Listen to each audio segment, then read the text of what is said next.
Hello, we are the Madhattter project. My name is Jamie and I play the drums. This is Mark, he writes the songs and he sings and he plays the keyboard. This is John, he plays the bass guitar.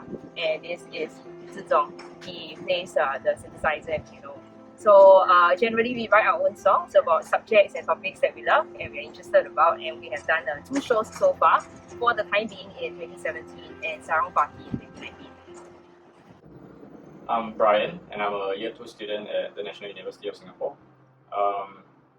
I have been photographing for perhaps maybe almost 10 years now, and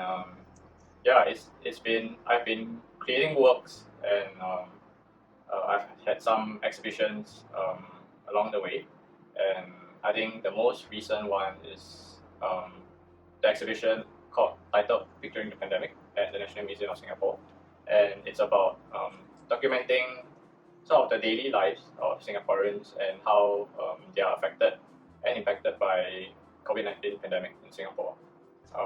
So I think there were about 4 other photographers involved as well in this project. How has the pandemic affected your work?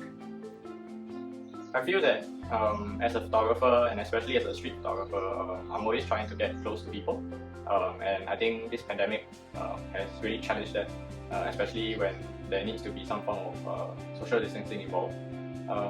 And I think generally outside people are wary, especially if you have a camera now, since that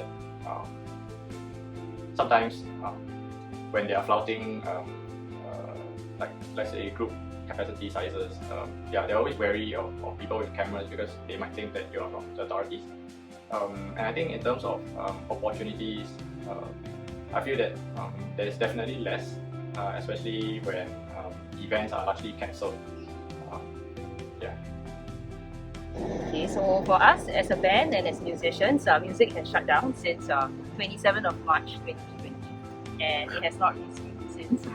It is true, I remember this very distinctly because by night I actually play in nightlife areas, in pubs, in FFPs, and it was actually a very big part of my livelihood, a big part of my earnings. So all that went to zero overnight, and it hasn't resumed since. We have been able to reconsolidate and rewrite music, come up with ideas, but we haven't been able to put up performance simply because of the limitations in audience size, in social distancing measures, and different kinds of limitations that change every other day depending on the COVID situation. So that's the situation of a band at the moment. Have you heard of the grants put in place to aid the entertainment and art scene? Since last year, NAC has put up quite a number of grants. The one I'm familiar with is the Digital Presentation Grant. Not the band, but the choir that I sing with, we did apply for a grant to do a project. So I know there are a lot of grants out there. Not just NAC, but also other stat boards. Of course, one really helpful one has been MCC-wise venue hire subsidy. So it's not a grant, but basically any space you go now, I mean the NAC venues, it's 80%. So it has been actually really helpful, because partly it's also because the performances now has been social distance, so we can't sell them anything. So actually it does offset quite a bit. Actually, I've only heard of one by the National Arts Council. I know there's one where they fund artists in general for their projects, but you probably need to propose your ideas to them for it. I think that's the only one I've heard of. Do you feel like the grant sufficiently funds you in your carrying out of work during the pandemic? I have not taken up the grant myself, but I feel that if it's a solo effort for the project, it would perhaps be sufficient. But I've heard from people who took up these grants that the budget is getting smaller and smaller, so it can be straining on those projects that involve a team effort. As the cut is getting smaller. Okay, so as a band, we have tried to apply for some of the fundings.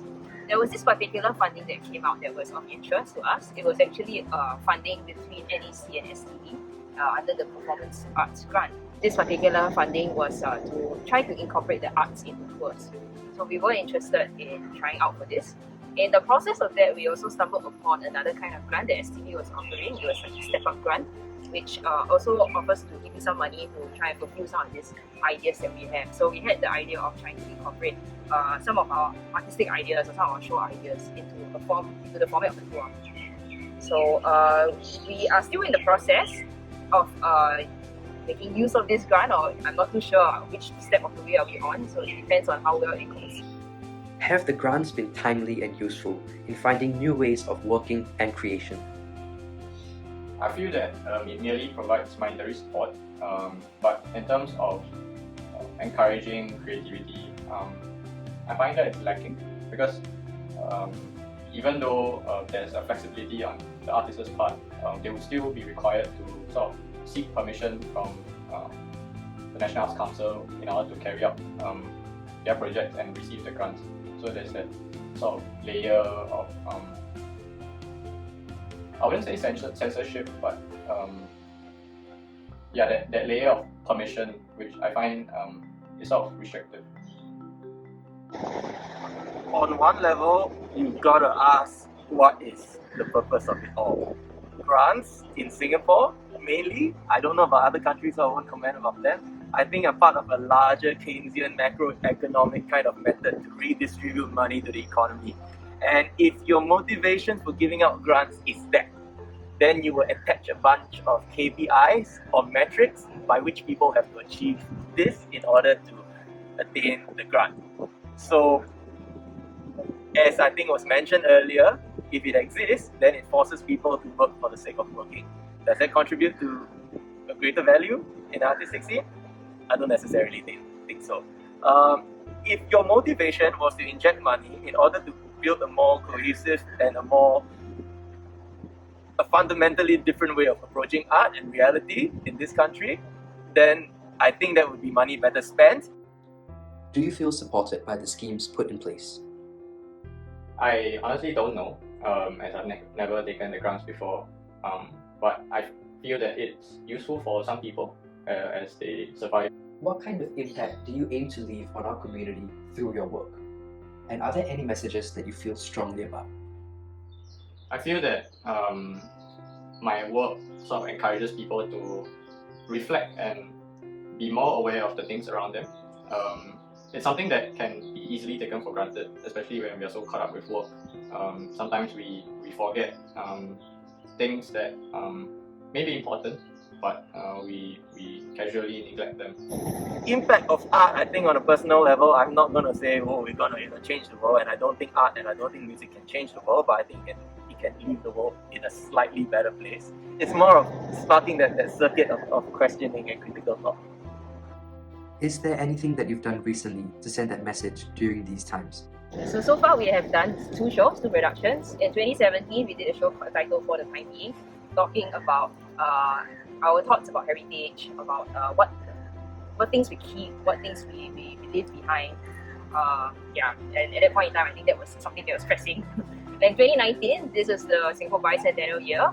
We had a show titled Sarung Party, and over there we talked a little bit about our colonial legacies in the form of language, in the form of policies, things that we still continue to see today.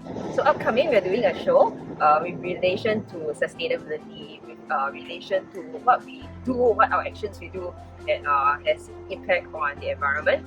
And we try to question, because a lot of times I think we are very noble in thinking like, okay, how is it I can save the world, maybe I can use less plastics, or maybe I can just do things like that. But it's a little bit more simplistic. Perhaps we do not really think very much in depth or very far into the real issues of sustainability and climate change. So in this show, we hope to question this a little bit and make people think a little bit more about how is it or what are the trade-offs really when we talk about sustainability. I think the most recent one would be the National Museum project that I did. So basically, I touched on 5 different stories. I can briefly just go through them. So one of it, which is people masking up in public spaces. So we have been so used to people wearing masks, but the thing is that I wanted to show that actually there was a time where, before the pandemic went full blown, people were choosing to wear masks even though it wasn't compulsory to do so. And I feel that that was an interesting take on how the pandemic evolved from then. So the next one was on schools. So we were all student once, and but the thing is that now the pandemic has sort of affected the way the students interact and bond. So I wanted to reflect these changes, and I think another story that I did was on social distancing ambassadors. So there are people like security guards and perhaps cleaners. There are people who are always around us, but we don't really take notice of them and what they do. So I wanted to sort of cover their stories and sort of highlight the importance of the role they play in society. And one more that I did was on the general elections. So even though it may not be as sort of low profile as the others, but I wanted to sort of show how these politicians are also people, and they had to abide by the social distancing measures, and they sort of had to come up with their own, they had to be creative about the ways they sort of reached out to people. And I think through these stories, it sort of covered various aspects of life. And yeah, I think these stories and for this project sort of reflects that we should always be sort of think about the ways people go about doing things around us, and yeah, be aware of them. Is there any message you'd like to give to the people of the entertainment and art scene today? No matter how tiring or tough it gets, it's always important to find inspiration to create good work. Alright, thanks so much.